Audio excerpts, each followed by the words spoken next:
Good afternoon on what is a cool, bright and changeable day. It is Wednesday the 11th of September and I'm in the reading of a nice cup of tea and a box to finish unboxing.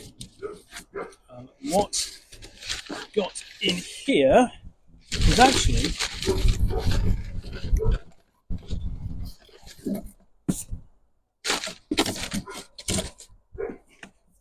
two copies of Playing at the World, second edition, part one. Two copies because one is a gift, but Playing at the World, Volume 1, The Invention of Dungeons and Dragons by John Peterson. This new edition of Playing at the World is the first of two volumes that update the 720-page original tome with the same name from 2012. This first volume is The Invention of Dungeons and Dragons, explores the publication of that iconic game. The second volume is The Three Pillars of Role-Playing Games, a deeper dive into the history of the setting, system, and the character creation of D&D.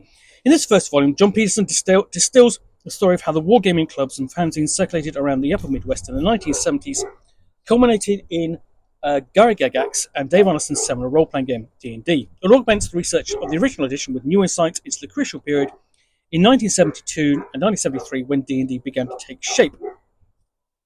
John Peterson is a New York Times bestselling author and Hugo Award finalist. He is the author of The Elusive Shift and Game Wizards and the co-author of the Dungeons and Dragons Art and Arcana, Lore and Legends and Heroes Feast, the official Dungeons and Dragons cookbook, as well as its sequel, Flavors of the Multiverse.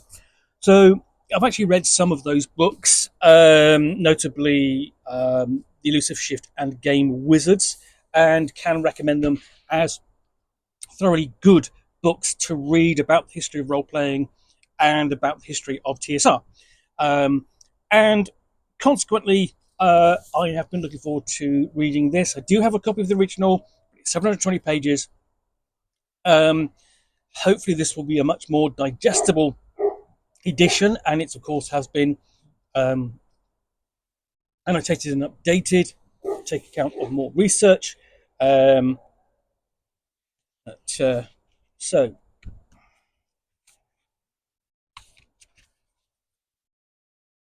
credits and contents page, series forward, and the preface. And this is published by MIT Press. It's obviously the fact that I was able to get it on Amazon means it's going to be much more widely available. Essentially, it's got the old strapline, which on the next page being history of simulating wars, people, and fantastic adventures from Chester role-playing games. So we start off, of course, with first principles. Looking at particular board games that both Arneson and Gygax would have played in their youth. So, for example, Avalon Hill's Tactics, and then the rise of the wargaming clubs, essentially where the two men would have met and corresponded through. So we even have a floor plan of the Lake Geneva War Games Convention in 1968. There we go.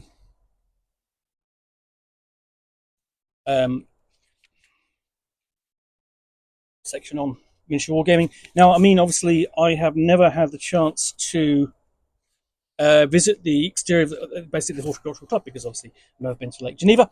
But I have actually seen sort of like a mock-up of it. There was one at Gen Con 2017 with a museum inside. That was really fantastic to see some of the history. And we've got things like we've just got discussion of the Castle and Crusade setting, which is where they were sort of playing their setting for their medieval war games. And then you've got a map of it.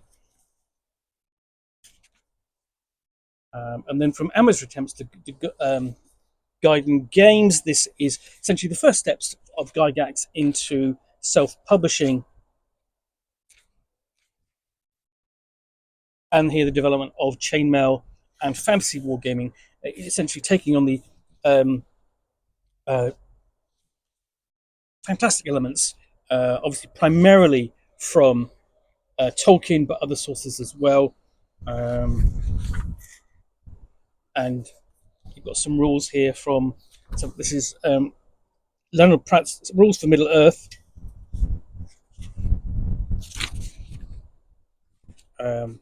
And then we actually have a opponents wanted advert, um, placed by Gary Gygax there. So you can see it's well researched. Um, and we have basically a House magazine, fanzine, Wargamer International. And this includes the Don't Give Up the Ship rules in the fanzine. That would later actually be published. And I'm actually seeing a copy, sort of a couple of copies floating around as well. Here we have the return of the referee as a figure in gaming. Obviously here, when it comes to dealing with wargaming, often used essentially to handle the proper fog of war. And then we have Blackmore, setting created by Dave Arneson for his own campaign. We've got a map there of Blackmore Castle, which eventually, of course, would make its way into Dungeons and Dragons. Got a map of Blackmore Dungeon Level 2. And then we go on to the fantasy game.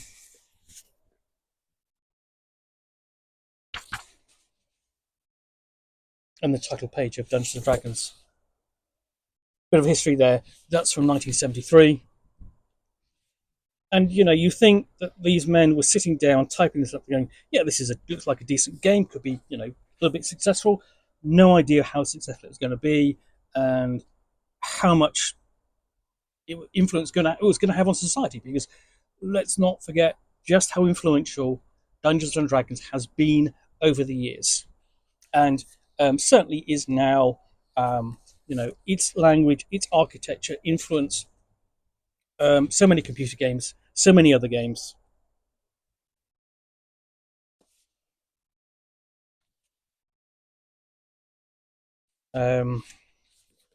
First printed advert from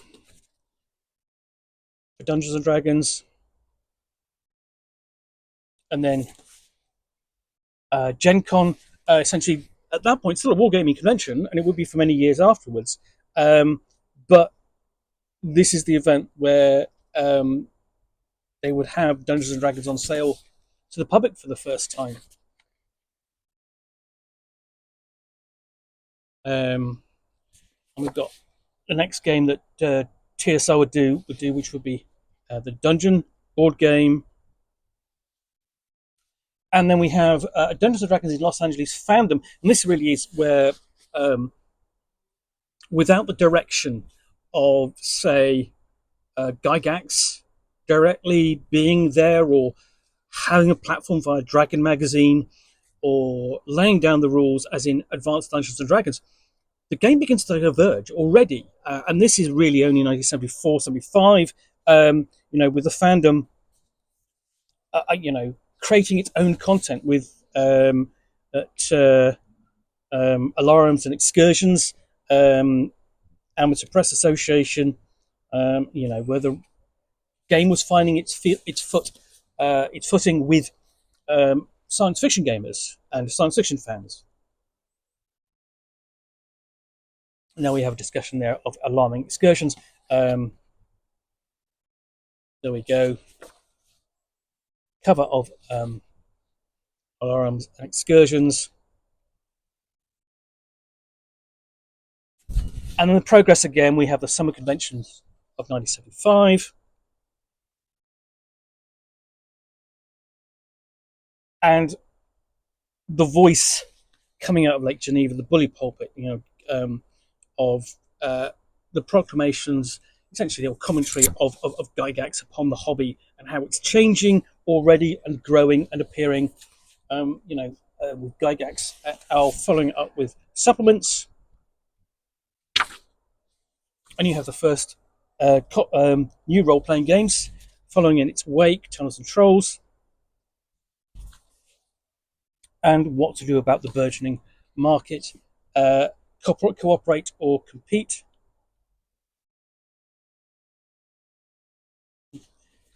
and Dungeons and Dragons' place amongst the burgeoning dungeon market.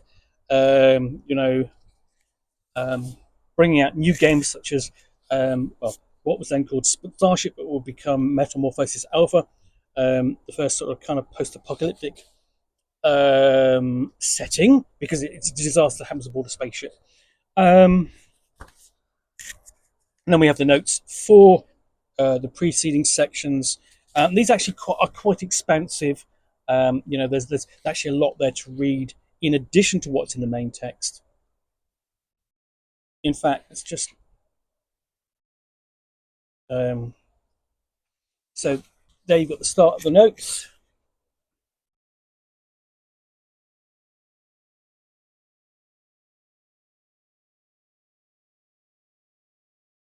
So that's just the section note section in this volume, and we have fanzine citations as well, index,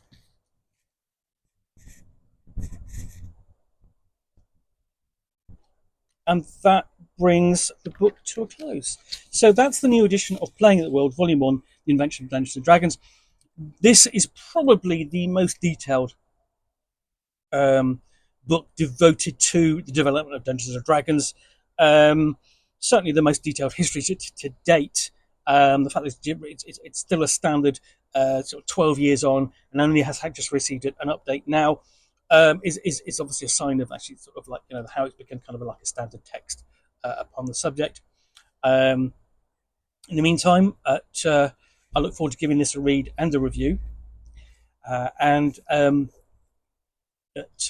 I do hope you enjoyed this unboxing in the Nook. If you did, then please do click on the like button down below. And of course, if you've got any comments or feedback, I do appreciate you taking the time to post those. And lastly, if you want to be alerted to get more unboxings in the Nook, where you'll see me out here with a box containing a book or game, or in this case, a history of Dungeons and Dragons, which I will unbox and chat about to the best extent of my knowledge for roughly 10 minutes or so, all of course accompanied by a nice hot cup of tea, then please do click on the subscribe button down below. Thanks again for watching another unboxing in the Nook, and we'll be back again soon with another one. Bye for now.